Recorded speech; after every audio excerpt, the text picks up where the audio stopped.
Hola hermanos, buenas tardes.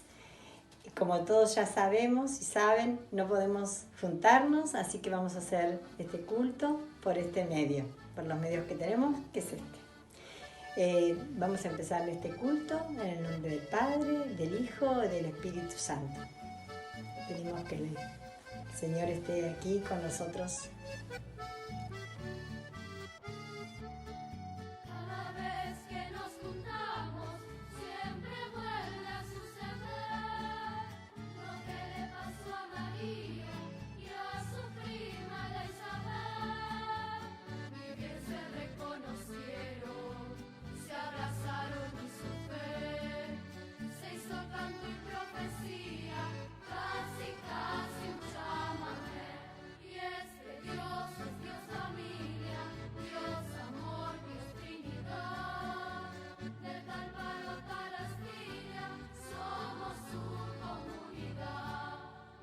En este tiempo vamos a separar, a pesar de que estamos preocupados, vamos a separar motivos de oración, motivos de agradecimiento.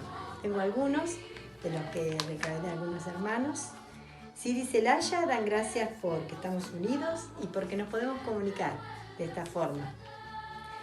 La Pupe da gracias porque tuvo trabajo y da muchas gracias por los hermanos de la iglesia.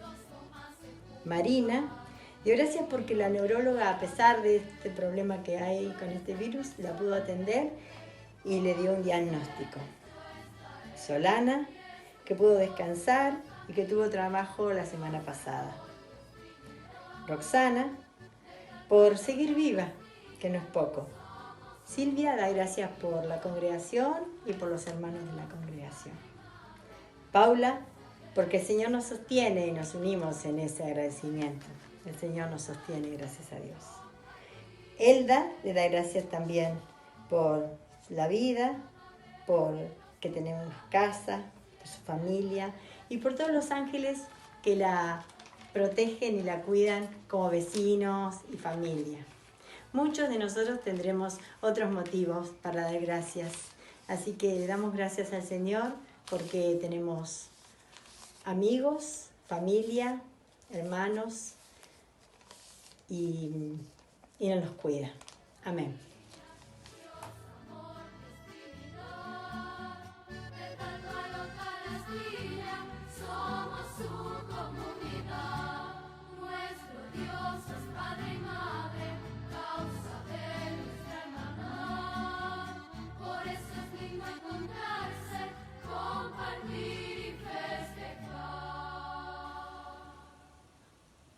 Hermanas y hermanos, nos ponemos en este momento delante del Señor para pedir perdón por nuestros pecados, para quedar de tal manera preparados para seguir con el culto, con la Santa Cena, con la alabanza, con la oración.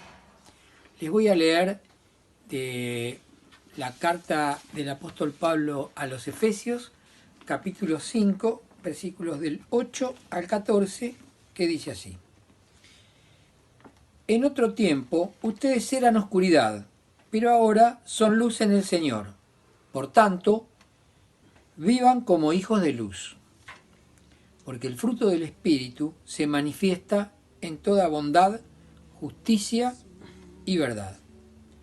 Y comprueben lo que es agradable al Señor. No tengan nada que ver con las obras infructuosas de las tinieblas. Al contrario, denúncienlas. Hasta vergüenza da hablar de lo que ellos hacen en secreto. Pero cuando todas las cosas son expuestas a la luz, queda de manifiesto porque la luz lo manifiesta todo. Por eso dice, despiértate tú que duermes, levántate de entre los muertos y te alumbrará Cristo. Reflexionamos un minuto sobre nuestras faltas, sobre nuestros pecados, pedimos perdón a Dios.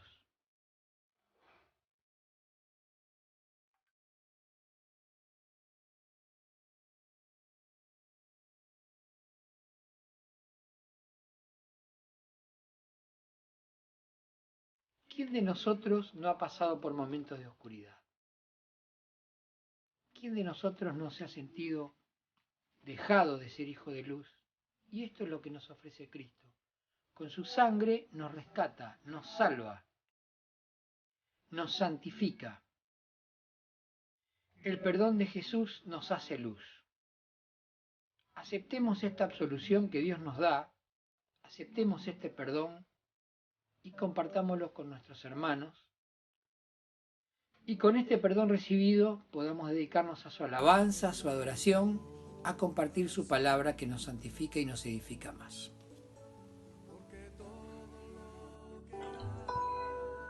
Jesús sana a un ciego de nacimiento.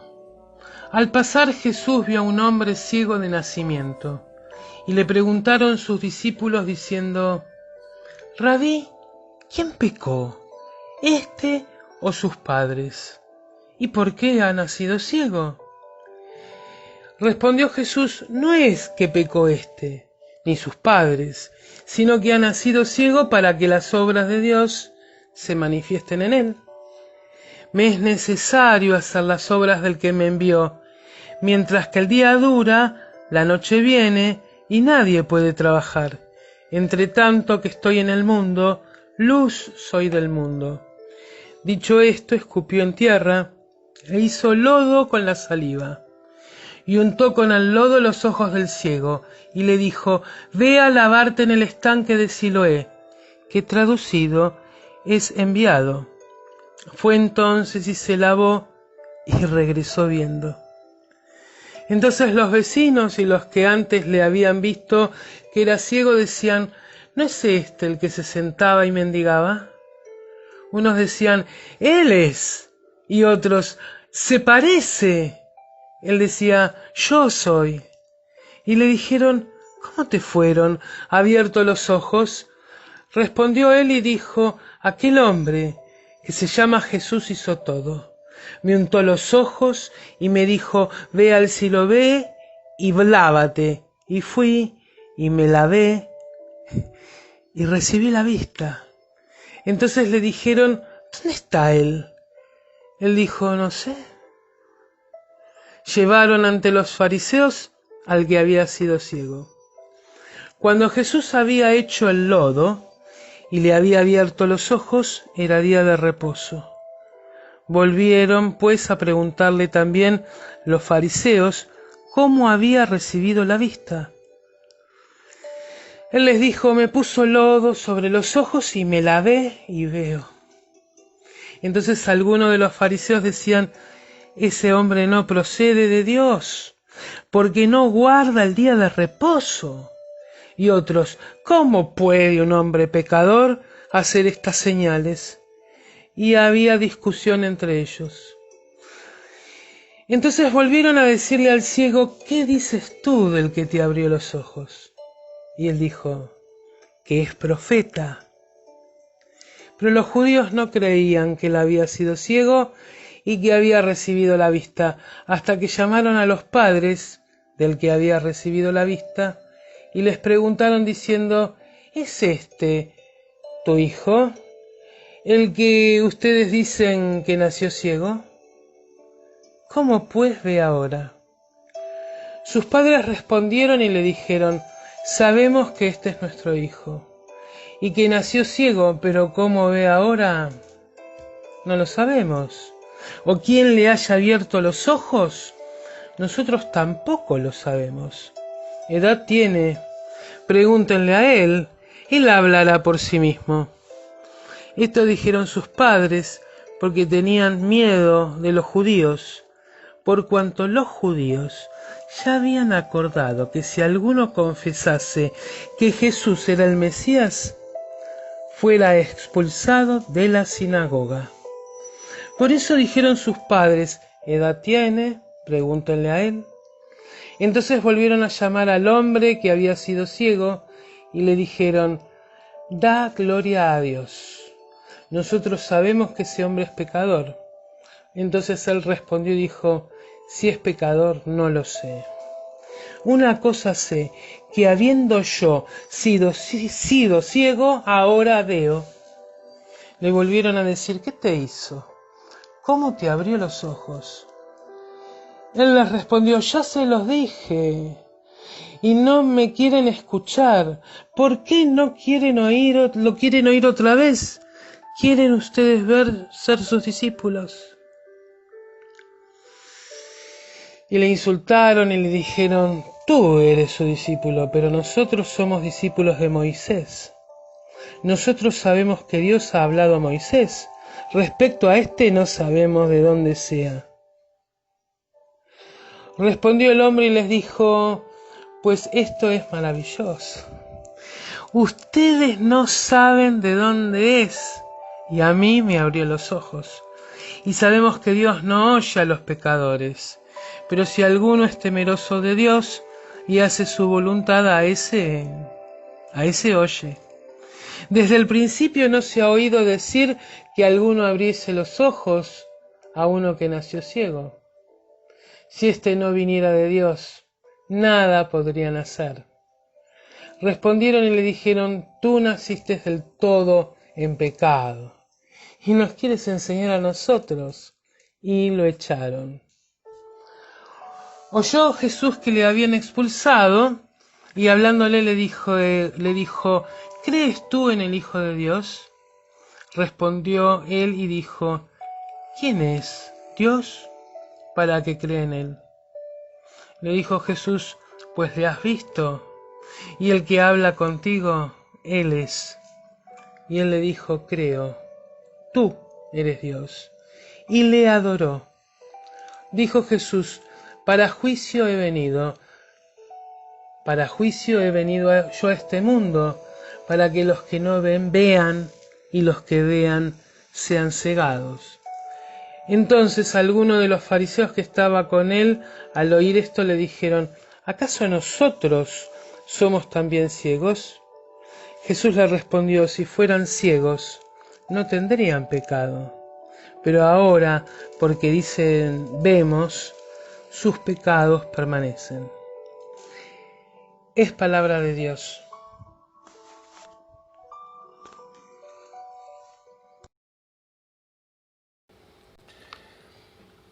Buenas tardes, queridos hermanos.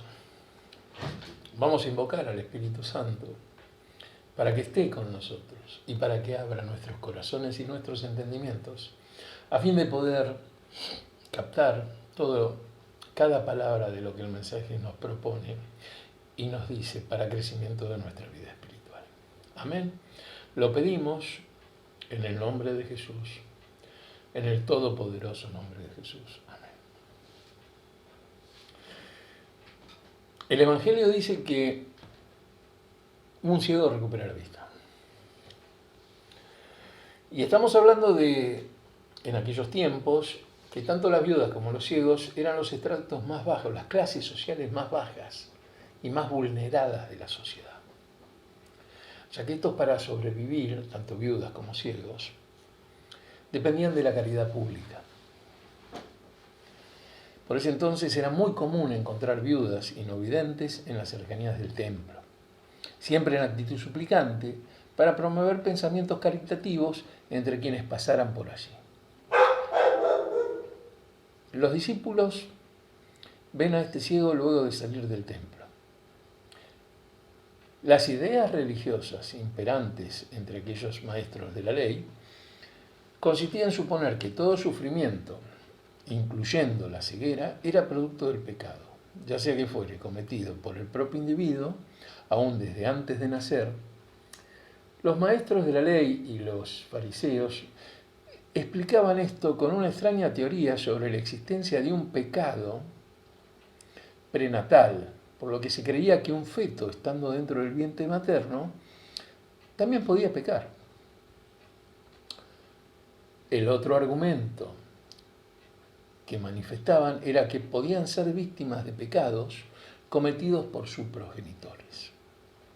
Todos estos pensamientos también atravesaban la mentalidad de los propios discípulos de Jesús, ya que se verá reflejado en las preguntas que les formulan al respecto. Otra cuestión que también se discutía desde la religiosidad imperante eran los métodos utilizados para llevar a cabo el propio milagro.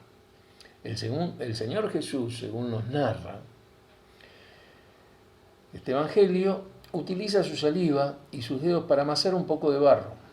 Estos datos resultan de sumo interés, dado que en algunos círculos paganos muchas veces se usaba la saliva para sanar dolencias. Por otra parte, esta era una manera de curar que también formaba parte del pensamiento popular, pero para las élites religiosas resultaba una práctica profana que además estaba considerada como un procedimiento vulgar y, si se quiere, hasta grosero. El estanque de Siloé era una especie de pileta, una piscina, una pileta de natación, pero que servía para abastecer agua de toda la ciudad. Era una gran cisterna de agua, que estaba alimentada por un canal que habían hecho a mano, subterráneo, ¿no? Que venía de los ríos adyacentes a la ciudad. Este estanque, esta piscina, se usaba como ritual para algunas fiestas. Por ejemplo, los tabernáculos. Era muy común que se hacían o tenían el agua de ahí servía para algunos rituales. También se usaba para bautizar prosélitos. El prosélito era aquel no judío que abrazaba la fe judía. O sea, el prosélito era aquel gentil, que era un griego o un romano, que se convertía en judío. Bueno, ahí se los bautizaba. Aquí nuestro Señor Jesús hará uso de estas aguas también, y de una manera ritual, pero solamente con el requisito de que es Él quien envía para que se le abra así esos ojos muertos. Algo así como se nos narra en el Antiguo Testamento, no sé si se acuerdan, en el acto de sanación que tiene por inmersión en aguas que da Eliseo le pide a Naamán, el general sirio que tenía lepra, siguiendo las instrucciones que se tiene que sumergir en el río Jordán 7 veces, siguiendo las instrucciones del profeta. ¿Esto qué es? Esto no quiere decir que porque haya una fuente milagrosa, nosotros vamos ahí, nos mojamos y recibimos dones, no, o milagros, no. Acá hay un mandato divino, y eso es lo que yo quiero poner en énfasis. La historia de Naamán, tanto la ceguera como la lepra eran enfermedades incurables, no se podían tener en cuenta sin una intervención natural, divina, sobrenatural, directa, tanto en la lepra como en la ceguera. Hoy día la ceguera tampoco tiene cura. La lepra sí. Pero no importa. El segundo libro de Reyes, en el capítulo 5, los versículos del 10 a 14, si ustedes tienen intenciones de leerlo, vale la pena. Es la curación del leproso Naamán. Los fariseos también le van a reprochar al maestro el cometer un acto violatorio del sábado, Shabbat. Pero, ¿por qué violatorio del sábado? Porque el amasar, miren, interesante, ¿no? Amasar estaba considerado como un trabajo. Y como Jesús hizo una bolita de barro para meterle, lo consideraban como un trabajo. Hagamos una pausita acá y metamos este argumento. A Jesús los persiguen los fariseos porque dice que viola la ley. Cura un sábado, come comida que no tiene que comer, no se lava las manos, en fin. Y a los discípulos lo persiguen los saduceos, porque hablaban de un Cristo resucitado cuando ellos no creían en otra vida. Los saduceos y los fariseos, de dos maneras distintas, persiguieron, uno al maestro y otro a los discípulos del maestro. Pero es interesante destacar acá lo hermoso que resulta el grado de fidelidad que manifiesta este ciego para con nuestro Salvador. Una fidelidad que solo es percibida por aquel que está plenamente convencido del cambio que nuestro Señor Dios obró en su vida. ya que a pesar de estar siendo amenazado y bajo riesgo de ser expulsado nuevamente de aquella comunidad a la que estaba perteneciendo recientemente, respondió sin ningún atisbo de duda a todos sus opositores, nada más y nada menos que con la fuerza que solamente provoca la convicción y el énfasis de quien recibe en sí mismo esta bendita gracia que transforma y que se manifiesta como un milagro de sanación. Humanamente no había nada que hacer contra la ceguera, como ya habíamos dicho, que padecía este hombre y que era de nacimiento. Solamente se puede recibir la cura desde la realización de un milagro, algo que lamentablemente no va a suceder con la ceguera espiritual que padecen quienes se consideraban líderes religiosos, a quienes el propio Señor Jesús cataloga como que son ciegos, guías de otros ciegos, y si un ciego guía a otro ciego, ambos caerán en el hoyo. Esto lo podemos encontrar en Mateo 15, en el libro de Mateo 15, en el versículo 14. Estas autoridades religiosas, que se sentían muy seguras de su manera de ver la realidad, al final resultaron ser mucho más ciegos que aquel hombre que pidió ser curado por el Señor Jesús. Inclinemos nuestras cabezas. Señor Jesús, te damos gracias por tu palabra, por tu evangelio, Señor, y por cómo los bendices a cada uno de nosotros. Señor, están pasando situaciones muy oscuras, muy duras, pestíferas en nuestro mundo, pero nosotros nos aferramos a ti, Padre Creador, Padre Celestial, Padre Bendito, que encarnaste y te volviste en tu Hijo. Señor, te damos gracias por todo el bien que nos das y por cómo nos cubres. Y te damos gracias por esta tecnología nueva para muchos de nosotros, inclusive, pero efectiva, Señor. Y te pido que bendigas a cada uno de mis hermanos, en tu bendito y precioso nombre, Jesús. Amén. Buenas tardes, hermanos y hermanas. La mesa del Señor está servida como en todos nuestros cultos, incluso en este culto que lo hacemos a distancia. E invitamos a que participen todos aquellos que creen que el Señor Jesucristo es su único Señor y Salvador. De cualquier iglesia, de cualquier lugar, no necesariamente que sean miembros de Cristo Rey. Vamos a leer, a escuchar la institución que Ana María, a quien invito a la mesa, nos va a leer. Porque yo recibí del Señor lo que también os he enseñado, que el Señor Jesús, la noche que fue entregado, tomó pan, y habiendo dado gracias, lo partió y dijo: tomad, comed, esto es mi cuerpo que por vosotros es partido. Haced esto en memoria de mí. Asimismo, tomó también la copa, después de haber cenado, diciendo: esta copa es el nuevo pacto en mi sangre. Haced esto todas las veces que la bebieren en memoria de mí. Así pues, todas las veces que comemos este pan y bebemos esta copa, la muerte del Señor anunciáis hasta que Él venga. Oremos. Infinitas gracias te damos, Padre, por la vida de tu Hijo Jesucristo, porque lo enviaste a este mundo para la salvación de nuestras almas y para limpiar nuestros pecados.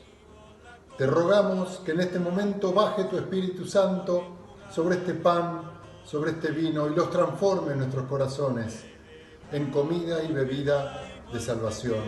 Amén. Este es el cuerpo de Cristo y esta es la sangre de Cristo. En el barrio tantos te necesitan y quién sabe cuántos en esta ciudad. Cuerpo y sangre. Danos la palabra, el gesto, el cariño, que te muestre simple así como sos. Compartimos la copa y el pan que es amor, amor bien jugado por vos. Los invitamos a que participen en vuestros hogares en el cuerpo y la sangre de nuestro Señor Jesucristo, acompañándonos en este culto. El Señor los bendiga ricamente. Amén.